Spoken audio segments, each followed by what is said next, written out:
CPIM മുൻ MLA S Rajendran B J P ആസ്ഥാനമായ മാരാർജി ഭവനിലെത്തി രാജീവ് ചന്ദ്രശേഖറിൽ നിന്നും അംഗത്വം സ്വീകരിച്ചു. താൻ ഉന്നയിച്ച വിഷയങ്ങൾ പരിഹരിക്കാമെന്ന് BJP ഉറപ്പു നൽകിയെന്നും നിയമസഭാ തെരഞ്ഞെടുപ്പിൽ മത്സരിക്കാനില്ല എന്നും എസ് രാജേന്ദ്രൻ പ്രതികരിച്ചു. റിപ്പോർട്ടിലേക്ക്.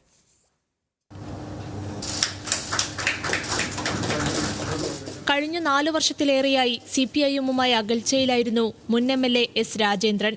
2021 തെരഞ്ഞെടുപ്പിൽ രാജ MLAയെ തോൽപ്പിക്കാൻ ശ്രമിച്ചെന്ന പരാതിയിൽ CPIM രാജേന്ദ്രനെ സസ്പെൻഡ് ചെയ്തിരുന്നു.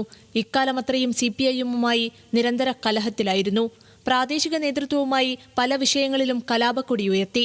തോട്ടം മേഖലയിലെ സ്വാധീനമുള്ള നേതാവെന്ന നിലയിൽ സസ്പെൻഷൻ കാലാവധിക്ക് ശേഷം പാർട്ടി അംഗത്വം പുതുക്കാൻ CPIM രാജേന്ദ്രൻ അവസരം നൽകിയിരുന്നു. എന്നാൽ രാജേന്ദ്രൻ അത് നിരസിച്ചു. ഇതിനിടെ പലതവണ മറ്റു പാർട്ടികളിൽ ചേരുമെന്ന അഭ്യൂഹങ്ങൾ ഉയർന്നു.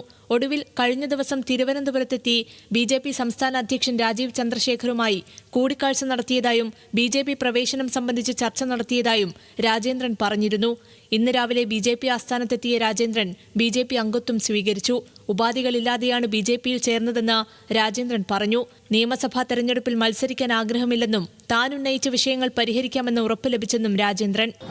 വ്യക്തിപരമായ നേട്ടത്തിനുമില്ല, ഒറ്റപ്പെട്ട തീരുമാനവുമില്ല, ഒരു കൂട്ടായ്മയുടെ ഭാഗം അത്രയേ ഉള്ളൂ. നേരത്തെ രാജീവ് ചന്ദ്രശേഖറുമായി ചർച്ച നടത്തിയിരുന്നു. അതെ അത് രാഷ്ട്രീയമല്ലേ, ഉറപ്പ് തന്നിട്ടുണ്ട്. BJPയിൽ ചേരുന്നതിന് മറ്റു പ്രത്യേക നിബന്ധനകളൊന്നും വെച്ചിട്ടില്ല.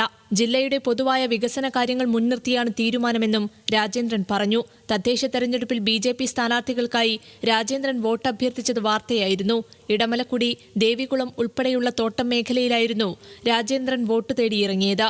തെരഞ്ഞെടുപ്പിൽ സ്ഥാനാർത്ഥി മോഹമില്ലെന്ന് രാജേന്ദ്രൻ പറയുമ്പോഴും തോട്ടം മേഖലയിൽ സ്വാധീനമുള്ള ആളെന്ന നിലയിൽ എസ് രാജേന്ദ്രൻ BJP സ്ഥാനാർത്ഥിയായി ദേവികുളം മണ്ഡലത്തിൽ അവതരിക്കാനുള്ള സാധ്യത തള്ളിക്കളയാനാകില്ല. ന്യൂസ് മലയാളം, ഇടുക്കി, തിരുവനന്തപുരം.